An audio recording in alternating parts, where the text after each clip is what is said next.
Good morning. In today's headlines, a man on a mission. That's how California police are describing a suspected serial killer who has gunned down 6 so far. We have the details.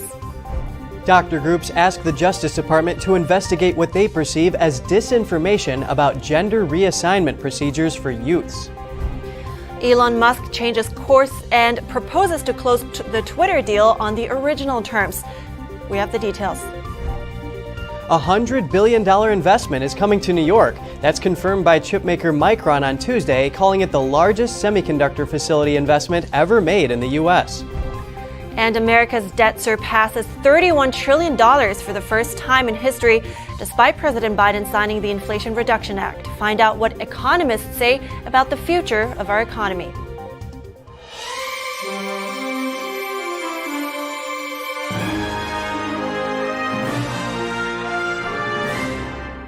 Good morning. Welcome to NTD. I'm Kevin Hogan. Good morning, and I'm Evelyn Lee. It's Wednesday, October 5th.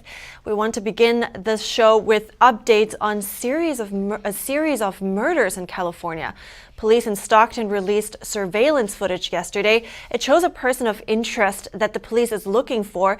They say the crimes could be the work of a serial killer on a mission. The cases have left residents of the Northern California city on edge. The police is linking more and more cases together using forensic ballistic evidence. All of the shootings took place between April 10th and September 27th. 6 victims died, while a 7th survived her injuries. The Stockton police chief says the motive is unknown. He says detectives do not have evidence tying the man seen in the video to the shootings. But police want to speak to him as part of their investigation, and now there is a $125,000 reward for information leading to an arrest. Police are also asking members of the public watching the footage to pay attention to the man's uneven stride and unusually upright posture. And they say none of the victims were robbed or beaten before the killings. The shootings also do not appear to be related to gangs or drugs. And a group of healthcare organizations are asking the Justice Department to investigate what they deem as disinformation about gender reassignment on youth. They're also asking the DOJ to prosecute individuals provoking or making threats online against those that perform the procedures. NTD's Jeremy Sandberg has more on that. The group sent a joint letter to U.S. Attorney General Merrick Garland on Monday.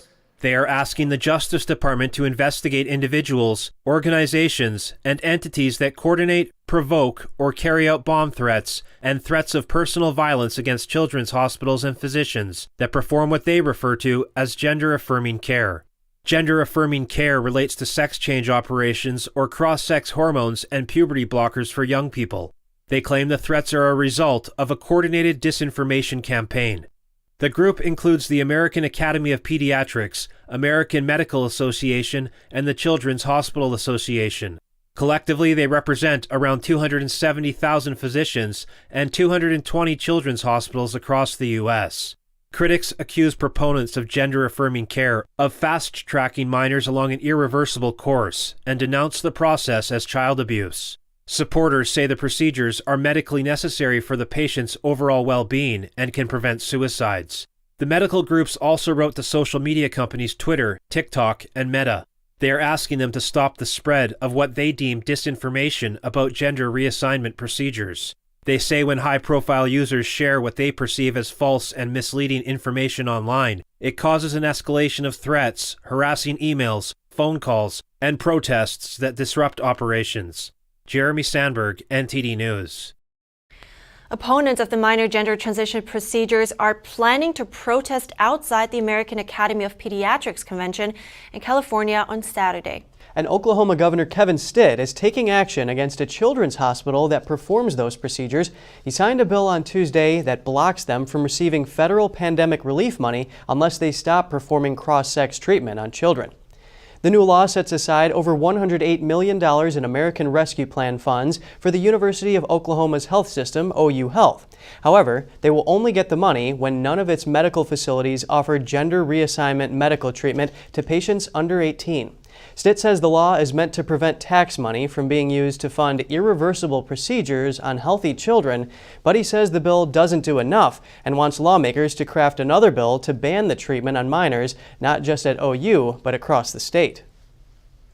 The nation's highest court is wasting no time in its new term.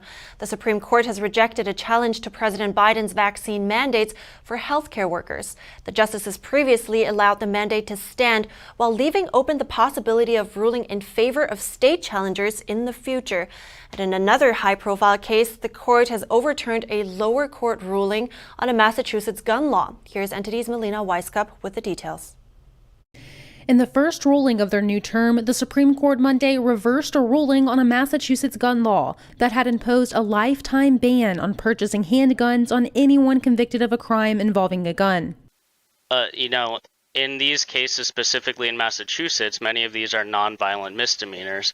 It's not that they committed a crime with a gun, or it's not even that they hurt somebody, and now they're no longer allowed to defend themselves or their family. The case involved a Massachusetts man who was arrested in 2004 in D.C. for carrying a handgun while entering a museum. 14 years later, he was denied a permit to buy a firearm. The High Court's ruling returns the case to the U.S. Court of Appeals for the First Circuit for further consideration in light of the Supreme Court's ruling this past June, which recognized a constitutional right to carry guns in public. Have you all noted an increase in the purchase of guns since the Supreme Court has been ruling more pro-Second Amendment? The past few years in general have led to a huge increase due to COVID, the protests of last year or the year before, and the rise in crime in general has led to a huge increase. And in another high-profile case that the Supreme Court is taking up just after kicking off their new term, they're looking at the implications of the Voting Rights Act. Now, what's happening here is a group of Alabama voters wants to get a ruling from the court that would require Alabama to redraw their congressional maps and create a second black majority voting district. Alabama is pushing back, saying that this would be unconstitutional. It would be an example of race-based sorting. That's what Alabama is saying. Now, it's unclear when the Supreme Court will issue the ruling on this. Justices may wait until after the November elections because midterms are just weeks away. Reporting in Washington, D.C., Melina Weiskup, NTD News. Former President Donald Trump is asking the Supreme Court to intervene in the dispute over materials the FBI seized from his Mar-a-Lago estate. He wants the 100 or so documents with classified markings to be part of the special master's review. Trump's lawyers say special master orders are not appealable under federal law, and that the stay on the documents granted by the 11th Circuit Appeals Court impairs the time-sensitive work of the special master. They argue the independent arbiter should have access to them in order to determine if they are in fact classified and to see, regardless of classification, if they are personal records or presidential records. The appeal request was filed to Justice Clarence Thomas. He is the justice assigned to the 11th Circuit. He can either deny the application or pass it on to the full court for consideration. And in a whole nother topic, we have a turnaround in the Twitter deal because it seems the deal is on again. Elon Musk proposed to proceed with the original $44 billion bid to take Twitter private. He said that in a letter to Twitter on Monday. That's if the Delaware judge agrees to halt court proceedings, of course. NTD's Daniel Monahan has more. An agreement will put the world's richest person in charge of one of the most influential media platforms. It would also end months of litigation that damaged Twitter's brand and fed Musk's reputation for erratic behavior. Musk will take over a company he originally committed to buying in April but soon soured on. After the news broke, Musk tweeted that buying Twitter would speed up his ambition to create an everything app called X. That echoed suggestions he made in June about creating a super app or marketplace for different apps and features. Something similar to WeChat, popular in China. Musk has also said he wants to create a money transfer feature. The renewed offer comes ahead of a highly anticipated face-off between Musk and Twitter. That was set for October 17th in a Delaware court. There, the social media company was set to seek an order directing Musk to close the deal for $44 billion. It was not immediately clear why Musk chose to abandon his fight. He recognized the writing was on the wall. He was going to end up having to own Twitter one way or another. saves him a black eye in a long and ugly court battle. There was also the issue of the discovery rulings the judge made that largely favored Twitter. Twitter had apparently submitted text messages suggesting Musk was trying to get out of the deal due to the political situation. That is not a basis for getting out of the deal, as it turns out. World War III can happen, and he still has to close. Twitter received Musk's letter and intended to close the deal at the original price. Musk had previously tried to walk away from the deal, that on account of his belief that the number of automated bot accounts were higher than Twitter's less than 5% estimate. Daniel Monahan, NTD News. It's been a week since Hurricane Ian hit Florida. Search and rescue teams from across the nation have made their way to a southwest Florida island. Crews continue to go door to door looking for anyone trapped in their homes. The death toll has now exceeded 100 people. NTD's condemn has the details. Crews are working tirelessly to search for survivors in Fort Myers Beach. The powerful storm is now responsible for at least 106 deaths. Officials fear that number could rise. Hundreds of thousands of people are still without power. Some people have been without power for a long time, and so this is an important effort and want to keep making progress. Food and water are scarce. I've been trying to leave it for my kids so they could eat. Florida Task Force 2, based in Miami, has stayed on the island to help local authorities find people who remained on the island during Ian's wrath. What we have learned is that in that period, getting people out there, it increases the chances of survival tremendously. Officials have set up a base camp with mobile showers and porta potties while taking shifts on finding more survivors in a debris-filled island. Many fear rebuilding could take years. Homes on the island were known for their charming colors and having a paradise in their backyard. Now the area has turned into a full tactical search and rescue operation zone. Fort Myers Beach is famous for its white sand and teal blue waters and has attracted vacationers for years. But now it's a place of desolation, littered with destroyed buildings. Condemn, NTD News. And here in New York, authorities found more fentanyl pills, 15,000, in toy packaging. It's the largest seizure to date in New York City. The drugs were hidden in a Lego box. One woman has been arrested. Authorities surveilling a Manhattan street allegedly saw Letitia Bush get into a car with a large object. They searched the vehicle and found multicolored pills inside several brick-shaped packages. The pills allegedly originated in Mexico, where cartels have been producing fentanyl in rainbow colors to mimic candy or legitimate prescription drugs. Bush was arraigned Friday. Her bail was set at $25,000 cash. In other news, a former employee of Boston's Northeastern University was arrested and charged with fabricating a report last month. He claimed a package delivered to the campus exploded and injured him. Police charged 45-year-old Jason Duhame with one count of intentionally conveying false and misleading information and another count of making materially false statements to law enforcement. They accused Duhame of making up the story of the explosion. They also say he faked injuries by sharp objects he said flew out of a hard plastic case he opened. The FBI says he falsely told investigators that he found a letter with threats directed at the lab where he worked in Northeastern, evacuated part of its campus, and canceled some classes after the incident. The event invoked memories of the deadly 2013 Boston Marathon bombings. Those bombings killed 3 and injured more than 260 others when a pair of homemade bombs were deployed near the race finish line. Let's move overseas for a moment here. The U.S. and South Korea fired 4 short-range missiles off the country's east coast into the sea Wednesday morning. Officials in Seoul say the tests are in response to North Korea firing a ballistic missile over Japan and into the Pacific Ocean on Tuesday. It was the furthest North Korea has ever fired a missile and the first it launched over Japan since 2017. The launch was seen as provocative and drew international condemnation. Here's what NSC coordinator John Kirby had to say about it. This is not the first time we've done this in response to provocations by the North to make sure that we can demonstrate our own capabilities bilaterally with the South Koreans and with the Japanese, and trilaterally between all 3 countries to make sure that we have the military capabilities at the ready to respond to provocations by the North if it comes to that. Now, it shouldn't come to that. We have made it clear to Kim Jong-un we're willing to sit down with no preconditions. We want to see the denuclearization of the Korean Peninsula. He hasn't shown an inclination to move in that direction, and quite quite frankly, he's moving in the opposite direction. Well, and officials from Japan, South Korea, and the U.S. agreed on Tuesday to work together in mitigating future North Korean threats. They plan to continue discussions at a council meeting in Tokyo this month. And coming up, chipmaker Micron confirmed a $100 billion investment in New York, calling it the largest semiconductor facility investment ever made in the U.S. And the U.S. labor market cools down as job openings fall by 1 million in August. We have more on the U.S. economy after the break.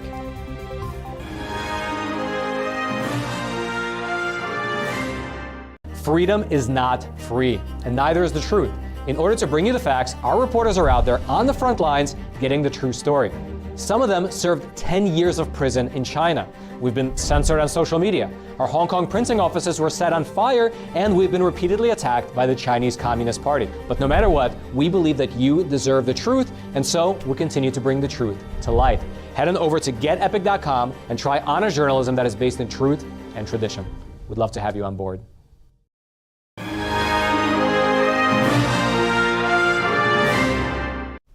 Welcome back. A massive semiconductor factory is coming to upstate New York. Chipmaker Micron Technology said on Tuesday that it plans to invest up to $100 billion over the next 20 years.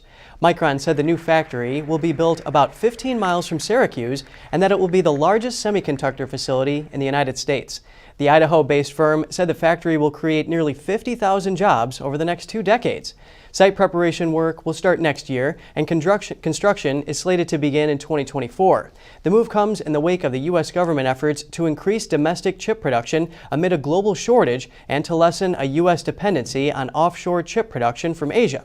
These chips are building blocks required for smartphones, vehicles, and computers. U.S. job openings fell by the largest amount in nearly 2.5 years in August, suggesting that the labor market is cooling down. That's as the economy grapples with higher interest rates aimed at dampening demand and taming inflation. Job openings dropped by 1.1 million to 10.1 million, the largest decline since April 2020, when the economy was reeling from the health crisis. The sharp decrease was led by healthcare and social assistance, followed by the retail industry. Still, vacancies are high. With over 10 million available positions, there are about 1.7 job openings for every unemployed person in August, and layoffs remain low. Taken all together, it's all a sign of a still tight labor market, which will likely keep the Federal Reserve on its aggressive monetary policy tightening path. The U.S. Central Bank has hiked its policy rate from near zero in March to its current range of 3% to 3.25%. They have signaled more large increases were on the horizon. The nation's gross national debt has surpassed $31 trillion. That's according to a U.S. Treasury report released Tuesday. Since 2020, outstanding debt climbed by $8 trillion, and in just 8 months, it jumped $1 trillion.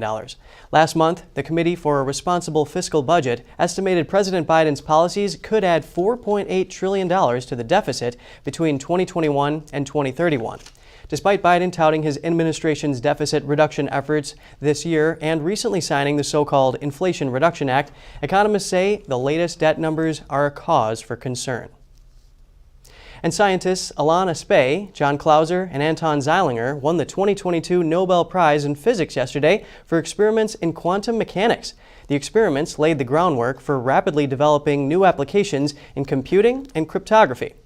The Royal Swedish Academy of Sciences says their results have cleared the way for new technology based upon quantum information.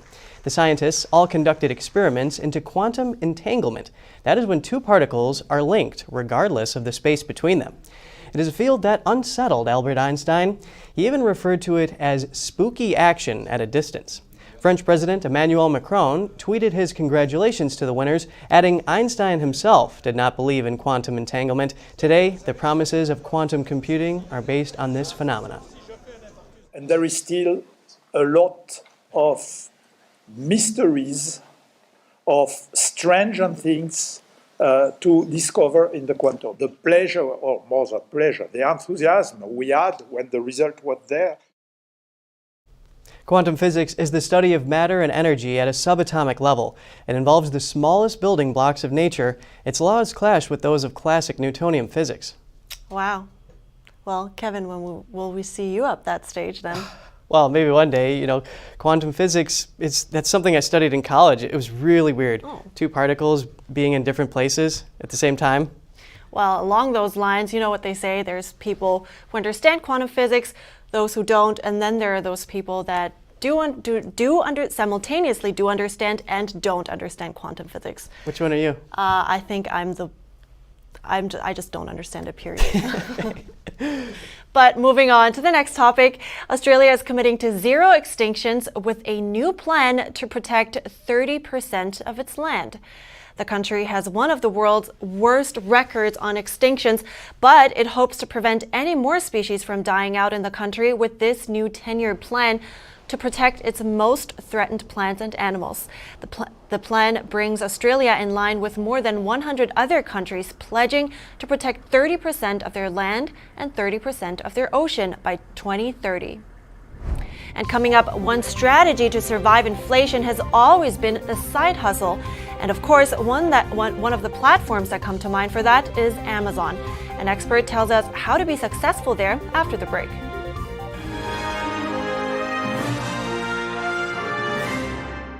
Communism is evil.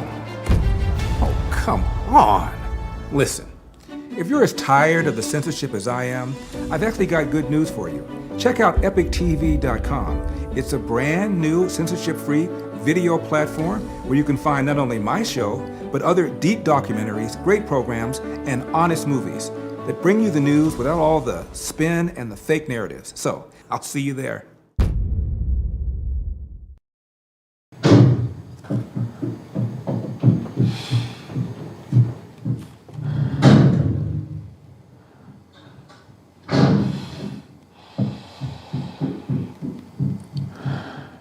I love you!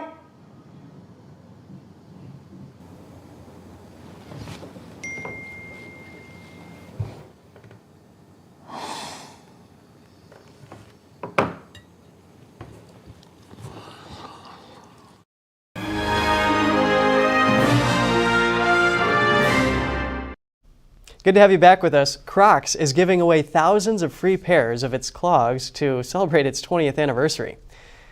It's all part of its free pair for all Croctober daily shoe giveaway, set to run now through Friday, October 7th. To participate, you need to join the Free Crocs Club and opt in for emails. Free pair for all. Well, get your chance, everybody. Yeah, are you wearing Crocs right now? Right now? Maybe. Or am I wearing shoes? I'm joking. Well,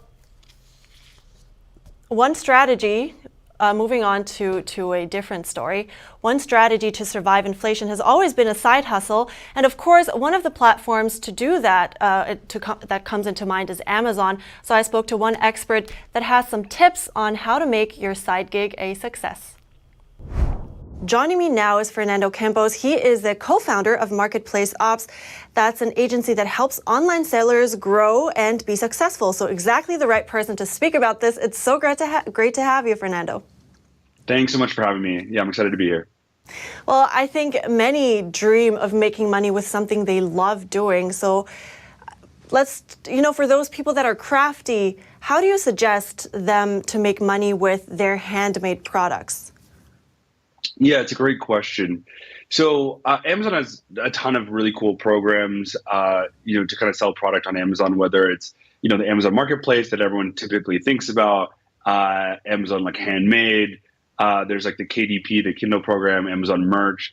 And so if you're like a person that likes creating products, like kind of more like the Etsy type of product, then I think Handmade is a phenomenal program. There are so many products on Amazon. How do you make sure yours sticks out? And I assume that has something to do with the tools you're mentioning.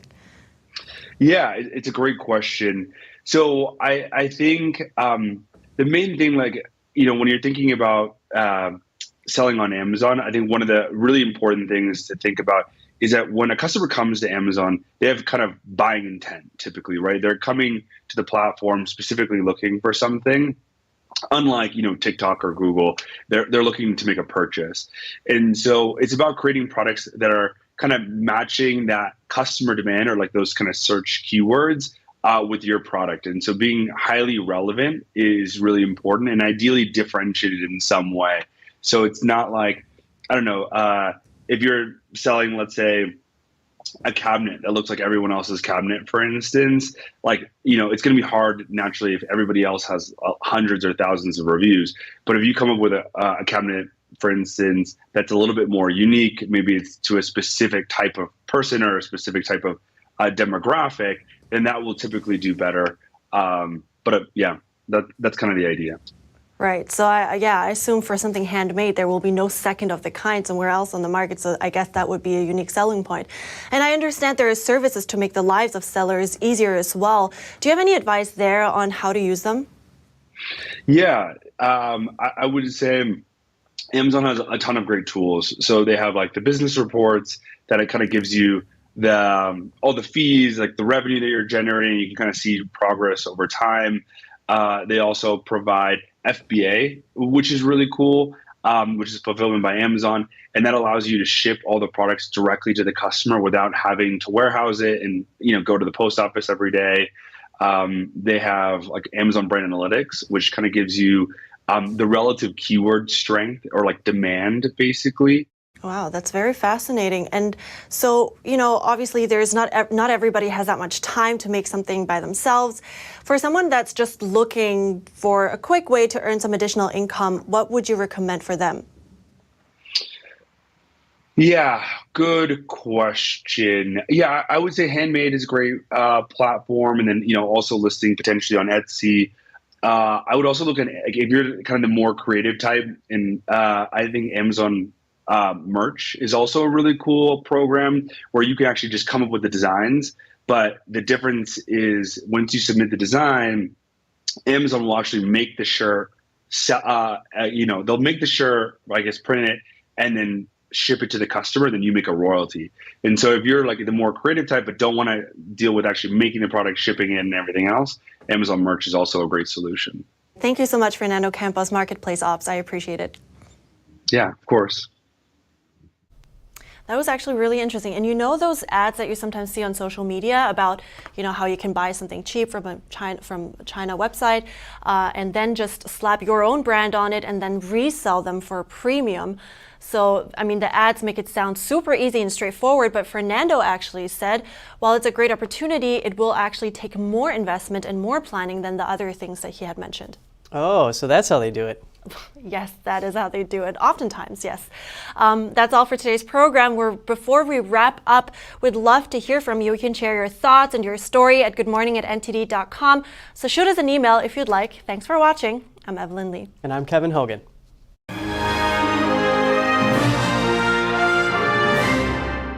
Thanks for watching us on YouTube. Did you know YouTube only keeps selective videos on its platform? So if you want to make sure you get the full picture, just subscribe to our newsletter. Go to newsletter.ntd.com and sign up. It's free.